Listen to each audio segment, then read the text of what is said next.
La Corse, l'île de beauté, franchement, j'en rêvais. J'en rêvais depuis toujours. Il fallait qu'on y aille ensemble.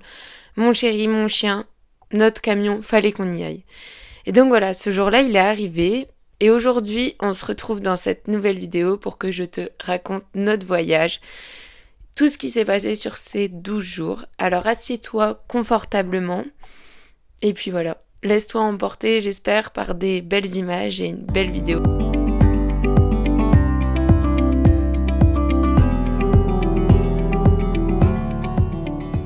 On est parti de la maison, c'était le vendredi soir. On a dormi chez une copine et ensuite on a repris la route le lendemain matin. Donc on a descendu toute la France. Il y avait énormément de monde. C'était un enfer, un enfer. On a même fait les courses parce que il n'y a pas de Lidl en Corse. Et moi, j'adore Lidl. Donc, on a fait les courses à Lidl. Comme ça, on a prévu au moins les 3-4 premiers jours, on allait manger des produits Lidl. Voilà, on était contents. Donc, on est parti en Corse avec Corsica Ferry. On a décidé de partir de nuit parce qu'on pensait que ça allait être plus simple, mais pas du tout. Et donc déjà là, la traversée, elle nous avait coûté 360 € sans la cabine. La cabine était à 250 €. Donc autant vous dire que non, on n'a pas pris de cabine et qu'on s'est débrouillé tout seul. Voilà, et qu'on a dormi à même le sol. On a fait une traversée de mémoire de 7 heures. La nuit était un peu agitée sur le bateau, mais franchement ça allait. Bailey a dormi comme une grosse marmotte. Il a même rêvé et réveillé les passagers qui étaient autour de nous en aboyant, parce que Bailey rêve toujours comme un bébé. Et donc le peu que j'ai dormi, je me suis fait réveiller par un SMS de mon téléphone. Je me suis dit, tiens, surprenant, pourtant on ne capte pas en pleine mer. Et c'était un SMS de Soch qui disait que j'étais en hors forfait de 60 €. Voilà, les vacances commençaient bien. Bref, on a eu un hors forfait chacun, avec Honorin, de 60 €. Donc voilà, on avait commencé même pas le voyage avec une dépense de 120 €. On était ravis. Tout noté dans ce petit carnet qui est trop beau, que j'ai trouvé là-bas. Mais je suis trop contente d'avoir fait ça. Franchement, quand vous partez en van life, mais faites ça, notez tout. D'après mon super calepin, on est arrivé à Bastia à 7h30. Et donc, on n'avait pas petit déjeuner avec Honorin. Et donc on s'est posé sur un parking. Et avec nos fameuses courses Lidl, nous avons petit déjeuner tranquillement. Le premier jour, il faisait pas très très beau. Donc après avoir petit déjeuner, on a visité Bastia, donc on a fait un petit tour de la citadelle et on a visité le port, le centre-ville et il y avait un petit marché / brocante. Et donc bon, on a fait un petit tour et ensuite on a pris la route, donc direction le nord de la Corse. Pourquoi on a pris le nord tout de suite ? Parce qu'on a regardé la météo en arrivant et tout au long du séjour il faisait plus beau au nord et ensuite petit à petit il faisait plus beau au sud, donc on a commencé par le nord. Et donc on est arrivé au Cap Corse pour midi à peu près et on a mangé là-bas sur un super spot. Et puis après, on est parti et on a fait une petite randonnette parce que on était fatigués. C'est tout pour cette première journée. Il faisait pas très beau malgré que même sous la pluie, la Corse, c'est magnifique. Et moi, j'ai adoré le Cap Corse. Franchement, j'ai bien aimé. Honorin a moins aimé. Mais moi, j'ai beaucoup aimé le Cap Corse.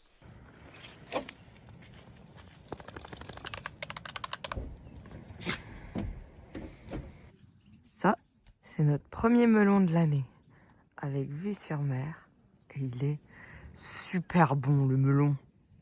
Il est tarpin bon. Il faut parler comme dans le sud. Hein. Tarpin bon, le melon. Après une bonne nuit, on a mis les voiles, on a traversé le Cap Corse, on a commencé à descendre le sud de la Corse, côté ouest. Et cette journée-là, elle a été un peu perdue dû à un manque d'organisation. Et en plus de ça, descendre le Cap Corse, c'était très très long. On s'est arrêté sur la plage d'Albo. C'est une plage en galets noirs, c'était très joli. Oh, j'y suis arrivé. J'ai trempé.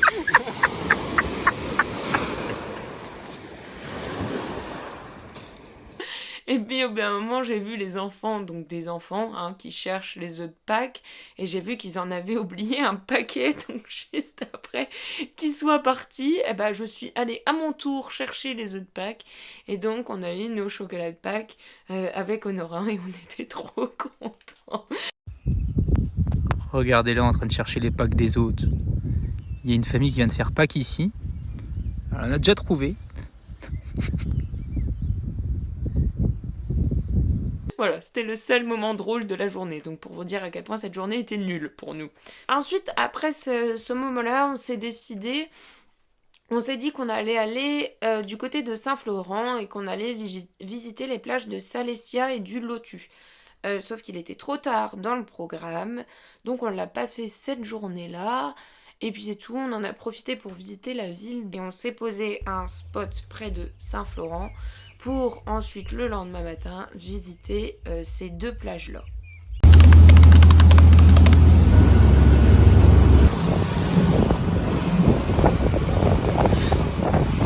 Qu'est-ce que vous voyez, capitaine ? À favor. On arrive au jour 3 où les 4 premiers mots de mon carnet, c'est « Mais quelle journée incroyable !» Donc on est arrivé le matin à Saint-Florent et on devait prendre le bateau pour aller sur les plages de Salessia et du Lotus. Elles sont accessibles soit par une très longue randonnée, soit en 4x4, soit en bateau. Donc c'est hyper sauvage et c'est magnifique.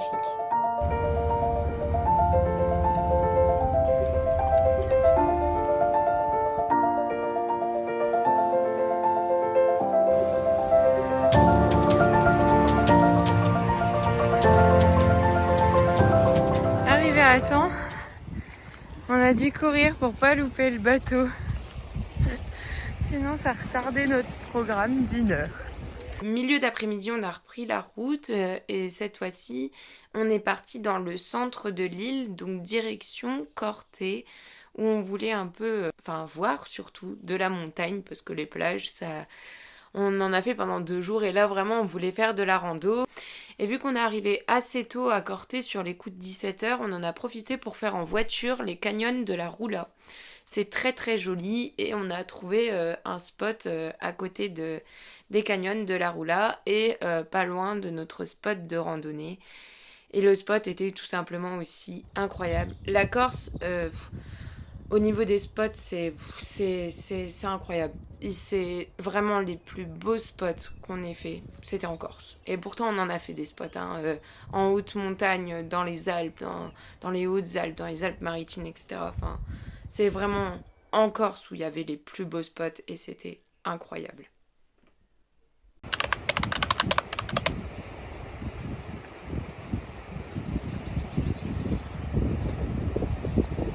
Aujourd'hui, le programme, c'était 20 km, environ 1000 D+, pour une durée totale de 7h30 normalement, pause comprise.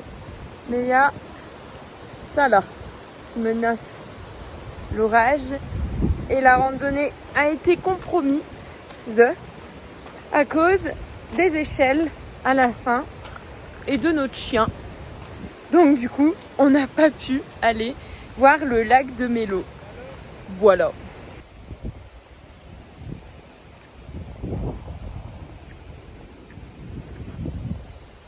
Donc la rando, elle commençait dans la vallée de la Restonica. C'est une vallée qui a subi une tempête, il me semble, en 2023. Et en fait, elle a détruit une bonne partie du fond de la vallée qui était accessible en voiture. Et donc, on a dû faire des kilomètres en plus pour pouvoir aller jusqu'au lac de Méluc, donc qui était plus haut. Mais la vallée, du coup, elle est devenue très sauvage. Alors, je sais pas si c'est dû au fait de la tempête ou si c'est dû au hors-saison ou un peu des deux. Mais c'était très sauvage, on était seuls. Et c'était incroyablement beau. Je pense que c'est une de nos plus belles randonnées. Ouais, je dirais que c'était celle-ci. On est rentré Augustin, mais je pense qu'il devait être à peu près 15h. On est allé du côté de Corsica où on a trouvé il y a une ville qui s'appelle Corsica, un village. Et du coup, on a trouvé un spot de ce côté-là parce que le lendemain, on avait dans l'idée d'aller faire le lac de Nino. Il faisait très très froid. ce soir-là. J'avais lu sur les commentaires du spot qu'il y avait des cochons. Et j'avais qu'une idée en tête, c'était de voir les cochons. Et chose faite, je les ai vus, ces petits cochons sauvages. Et c'était mais incroyablement beau. Vous êtes un peu nombreux et oppressants. On aimerait manger tranquille, sinon vous allez terminer à la casserole. D'accord? Oh, bah ils font l'amour devant nous en plus. Bah, on a dit que c'était le mâle, lui. Bah, c'est la truie qui monte le mâle ce coup-ci.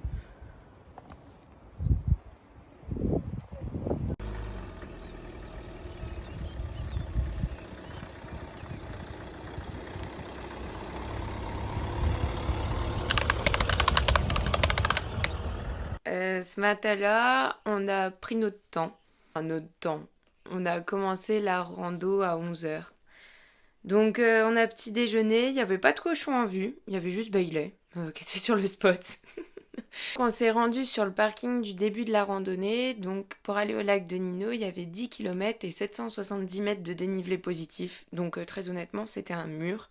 Alors je suppose que vous le savez, mais quand vous galérez à suivre le chemin, les randonneurs ils font un tas de pierres comme ça sur des pierres, ça s'appelle des cairns. Voilà. Et ça te permet de voir ton chemin de loin. Et ma maman, quand elle voyait un cairn, elle mettait toujours 3 cailloux. Un pour moi, un pour mon frère, un pour ma sœur.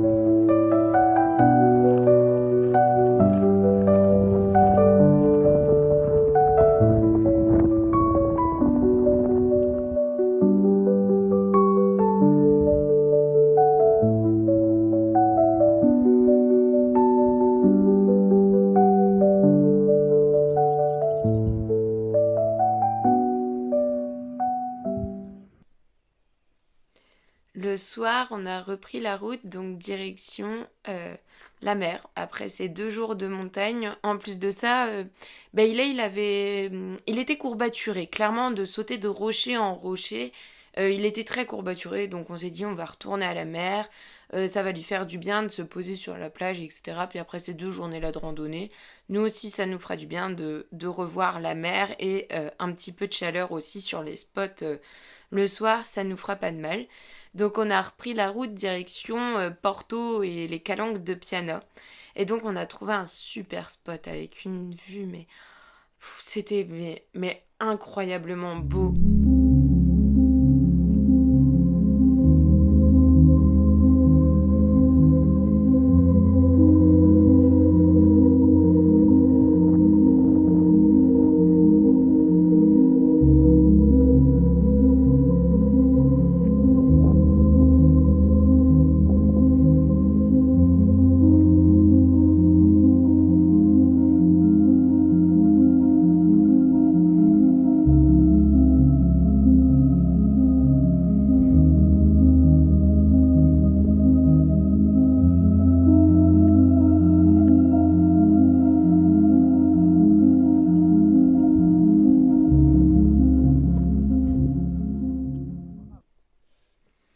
Donc nous sommes au jour 6. Là, je peux vous dire qu'on était le 25 avril. On s'est réveillé au matin et moi j'avais comme idée d'aller courir le matin, de rentrer, de tourner une petite vidéo YouTube sur nos indispensables en van life et puis l'après-midi on avait une balade en bateau qui était prévue. Une balade assez dynamique. Donc c'était le programme de la journée. Donc on a petit déjeuner et ensuite on est parti courir. Et là Bailey boitait encore, donc Honora a décidé de rebrousser chemin pendant que moi je continuais ma petite course à pied. J'avais un gros trail à préparer et je pouvais pas trop me permettre de diminuer mon volume. Est-ce que je suis en train de crever? Oui, tout à fait. Est-ce que la vue est belle? Aussi. Voilà. Ah bah on voit même pas d'où j'ai démarré. Bref, c'est c'est dur. Je suis rentrée sur les coups de 11 h au custom, toujours avec cette vue magnifique parce qu'on n'a pas bougé le custom de place. Et c'était incroyablement beau. Et là, c'est le moment où je vais peut-être pleurer encore une fois. Et donc, bref, voilà, c'est le moment où Honorin m'a demandé en fiançailles.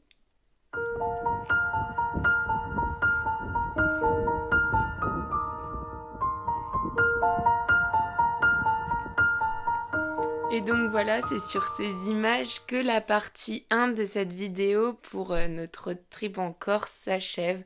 Je ferai une partie 2 pour le restant du séjour parce qu'il reste encore 6 jours de vacances devant nous. C'était hyper intense. Cette première partie de vacances était hyper intense et la seconde, il sera d'autant plus. Donc j'espère que vous avez beaucoup apprécié cette vidéo et j'espère vous avoir donné l'envie de partir. En tout cas, c'était incroyable et je vous souhaite de vivre une expérience aussi magnifique que la nôtre en tout point. Voilà, donc n'hésite pas à liker, à t'abonner et à partager aussi, puis à me dire en commentaire si toi aussi t'es allé en Corse, ou si tu rêves d'y aller, ou si tu vas bientôt y aller. Voilà, je te fais des bisous et à très bientôt. Salut!